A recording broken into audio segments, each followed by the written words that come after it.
Alright, ladies and gentlemen, welcome back to the channel. Today we have a Toronto Raptors video. Currently, Toronto sits 40-32 as the number 7 seed in the Eastern Conference. The good news is OG Anunoby should be reevaluated in the next day or two, and hopefully by then Toronto can get back to being fully healthy. Freddie was out a couple of nights ago. Last night Toronto plays the Chicago Bulls. Once again, they were shorthanded, as they have been for what feels like the entirety of the season. And second leg of a back-to-back, I mean, you can tell, especially once that third quarter hit, the energy just seemed to like drop off a cliff. But it's okay. It's okay. Last night was definitely a game that would have been nice to win, but I was looking into some stats for the Raptors earlier today, and I want to talk about a little more of the reasoning why I'm just not worried about this team come playoff time. So basically, if you didn't know, at the start of the season, when I made my preseason predictions for all 30 teams, I had the Toronto Raptors actually as the 5 seed, taking down the Brooklyn Nets in the first round of the NBA playoffs. And I don't think that's what's going to happen. I think Toronto might sneak into, or I guess actually Toronto could beat Brooklyn in the play-in tournament, but basically I still think Toronto's going to get to that 6th seed at the very least. I wouldn't be surprised if they get to 5, but they need to get healthy, and they need to get healthy ASAP. So basically, OG Anunoby has, actually before we get into it, if you guys enjoy, hit the like button, hit that sub button. I basically post Raptors videos every single day. Let's try and get 100 likes on today's video. That would be absolutely awesome. I love reading your guys' comments down below. Raptors community doesn't get enough love, so I appreciate all you guys tuning into this channel, and drop some support down below in the comment section. We're 3 subs away from 10.2k subs, so if you enjoy it and you wouldn't mind hitting that subscribe button, be sure to hop on it. So I'm looking at some stats here, and basically offensive rating, they're number 15th. Defensive rating, they're 13th. Net rating, 13th, so they're just kind of middle of the pack in all of those stats. Assists are at 28th in the league. And I just feel like Delano, like not having a healthy Delano Band or Malachi Flynn, what's crazy is I didn't feel like they were, before the All-Star break, I didn't really feel like they were making a huge impact. Post All-Star break, they start catching their groove a little bit. Even before the All-Star break, those backup point guards start catching their groove. Malachi Flynn starts playing a little bit. Malachi Flynn starts getting some starts when Freddie V was out for a couple of games. So I'm looking at that assist number, and I'm thinking, why is that so low?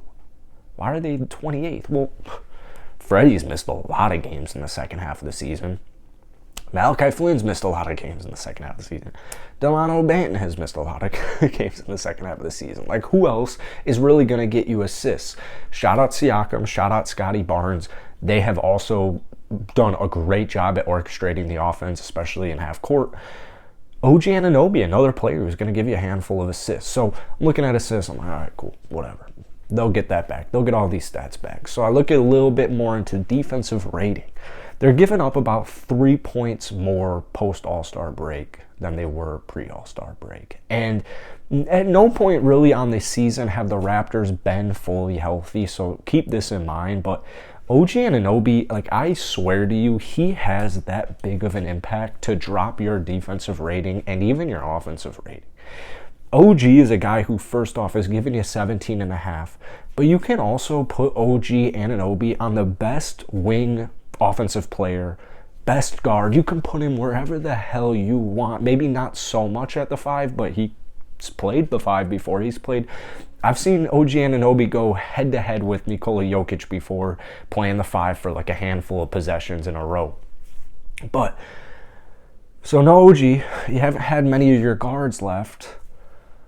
Well, right now is a really important stretch. Thankfully for Toronto, pretty much all of their games remaining are at home. So you're 42-30. You have, 40-32. You have 10 games remaining. Here are their next 5. You can tell some of these are going to be critical. Tomorrow's game, or Thursday, when's the 24th? Thursday? I think Thursday, yeah, right? Thursday. So next Raptors game is Thursday against Cleveland. That's a huge game. Whether or not OG Anunoby plays, whether or not Jared Allen plays, both of those two teams need to be ready to step up. I have a feeling Toronto's going to be able to inch past them. And I think that win is going to start to propel them a little higher up in the Eastern Conference. The thing is, once again, being fully healthy would eliminate so much stress for me. If you have a starting 5 lineup consisting of Freddie, Gary, OG, Scotty, and Siakam, and then your bench you have some sort of whatever Nick Nurse is going to deploy with Banton and Malachi, you got those 2 guys. You have Thaddeus Young, who's doing a little bit of everything. You have Chris Boucher, who, after a really slow start to the season, he has been playing awesome. Ken Birch, who's definitely been picking it up recently now that he looks to be fully healthy. And Precious Achiuwa, who has been an absolute gem all season, but he's been an absolute gem as of late. Just the other night in the Raptors win, what was it against Philadelphia, drops 20 points. Hell yeah, Precious Achiuwa's draining threes, he's scoring 20, he's getting 10 rebounds. Like, Precious Achiuwa, the future is bright with Precious Achiuwa. So you got Cleveland. Also, keep in mind, Toronto's played I swear there's a hair in here. That was kind of a funny voice. I guess there's no hair in there. Anyways, Toronto's played a ton of basketball games recently. Like, they have played last week. So basically, you played yesterday on Monday, you played Sunday, you played Friday, you played Wednesday, you played Monday. That's, I know it's only 4 games in a week, but like, with yesterday's game, it kind of feels like the Raptors have played 5 games in 7 days. That's just kind of the way it feels. So they'll get their rest. You play Cleveland at home, which is a really big deal. Play Indiana. Hopefully you get that win pretty easily. Boston's going to be a tough one. But if you can take down Boston, who Scotty Barnes kind of owns Boston right now, in my opinion, that's going to be a really interesting game. So basically, Toronto has the opportunity to kind of control their destiny. The Toronto Raptors can essentially control their destiny here. You want to get into the 6th seed? You want to even get further in? Like, it is going to be hard. It's going to be hard to get a home field advantage, especially now that the Bulls are getting healthy. The Celtics have been soaring. The Bucks look good. Miami's like the worst 1 seed I've ever seen in my life, but neither here nor there. It's a little too late in the season to get to that 1 seed. Boston's literally tied for essentially 2nd place right now. If one of those teams slips, maybe it's Boston. Who knows? It doesn't look like it's going to be Boston, but basically, Toronto, you should be going for that 6th seed right now. You don't want to be in the play-in tournament. I'm not afraid of Brooklyn. I'm definitely not afraid of, Charlotte and Atlanta and Charlotte. I'm definitely not afraid of either of those teams.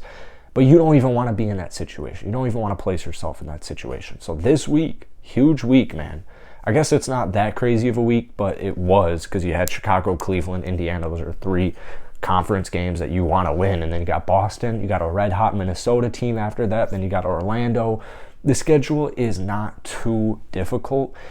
My favorite part about it is there's some sprinkle games in there like Indiana and Orlando that hopefully Toronto, if they're ready to go and focus, they should be able to win those games. And then you have those games where it's like last night. Like, are you ready to show up for this? Once again, 2nd night of a back-to-back, you're missing some key players. You just beat Philadelphia the night before, which is one of the best teams in the Eastern Conference. And so, I would take last night's loss with a grain of salt, but you kind of get where I'm saying. Like, you have the opportunity to climb. You control your own destiny right now. You play a lot of conference matchups where you have the opportunity to get ahead of them. 1 game behind right now, the Cleveland Cavaliers. So the Raptors are a 7th seed. They're 1 game behind, and you play them on Thursday. That's going to be a crazy game. I might have to stream it. That's it for today. Let me know down below, what seed do you see the Toronto Raptors finishing at? That's it for today. Hit the like button, hit that sub button, drop a comment down below, and I'll see you guys later.